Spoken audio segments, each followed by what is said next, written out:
अभी ना हमने हज़रत ज़ुल्करनैन के जो 3 सफ़र है उस पर बात की थी, उसमें ना आपने बात की कि जिस धात से उन्होंने वो दीवार बनाई थी, ये भी साइंस कहती है कि जो आयरन है, जो लोहा है, वो इस दुनिया का नहीं है, वो किसी और प्लैनेट से आया है। तो क्या कुरान से भी ये बात साबित होती है? बिल्कुल। सूरह हदीद जो है, हदीद का मतलब आयरन होता है, पूरी सूरत है इसके बारे में।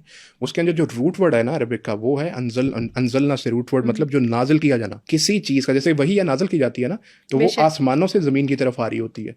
तो डायरेक्टली इस वर्ड के हमें स्टडी से ही पता चल जाता है कि जब आयरन के साथ ये वर्ड आता है तो उसका मतलब है कि ये यहाँ पर उतारा गया है। And scientifically it's proven that iron is not from this world. ये यहाँ से नहीं आया, बल्कि मीटियोराइट्स जो होते थे ना, जो यहाँ पर आके लगते हैं, अर्थ के ऊपर लगते हैं, तो उसमें से कुछ बहुत सी बल्कि मादनी आते हैं। ये आयरन में इंडिविजुअली सिर्फ ये कोई ये नहीं कि आयरन, गोल्ड भी मज़े की बात है, गोल्ड भी इस दुनिया का नहीं है।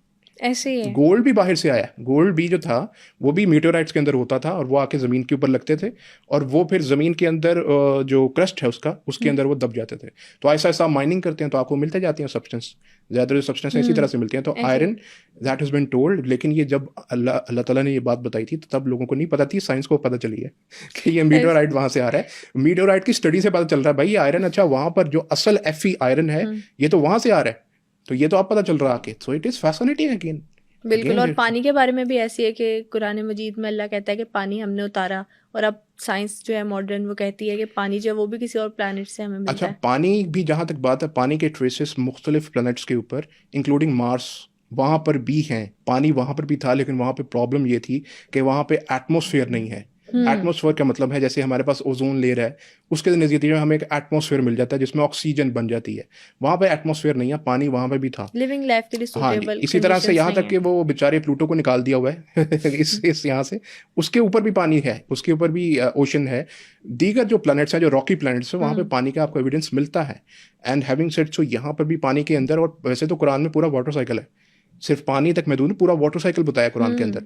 और वाटर साइकिल की आपको पता है शुरुआत होती है इवेपोरेशन से। ऐसे इवेपोरेट होता है, फिर उसके बाद कंडेंसेशन क्लाउड्स है, की फॉर्मेशन है। क्लाउड्स बनते हैं, वो कंडेंसेशन है। उसके बाद प्रेसिपिटेशन है, रेन है। उसके बाद ये कि सूरह रन आउट भी है। रन आउट के जाता कहाँ कहाँ है वो भी बताया कुरान ने, कि जाता कहाँ कहाँ पर वो पानी जो हम फिर नाजिल करते हैं वो जाता कहाँ कहाँ पर है। So all of the water cycle is that is mention in the Quran. And then वो जो वाटर का भी नाजिल होना वो भी उसने आपको बता दिया। तो ये सारी चीज़ें हैं, जब मिलाकर देखते हैं तो ये पूरा का पूरा वाटर साइकिल है, सिर्फ एक वाटर से रिलेटेड नहीं है। It is, I would say use the word water cycle, that has been explained very exquisitely in the Quran. जिसको कुरान भी हमें बताता है और साइंस भी जिसको मानती बिल्कुल। है। Every living thing is made of water. And अभी हमें पता चलता है, you just open a microscope, एक सेल को आप स्टडी करें, आपको हर सेल के अंदर साइटोप्लाज्म जरूर मिलेगा। And cytoplasm is what, it is water based. तो आपको हर सेल के अंदर वाटर ज़रूर मिलेगा। तो ये अल्लाह ने बताया, हर चीज़ हर जानदार को हमने वाटर से बनाया। तो यहाँ तक भी डिटेल कुरान में बताई गई।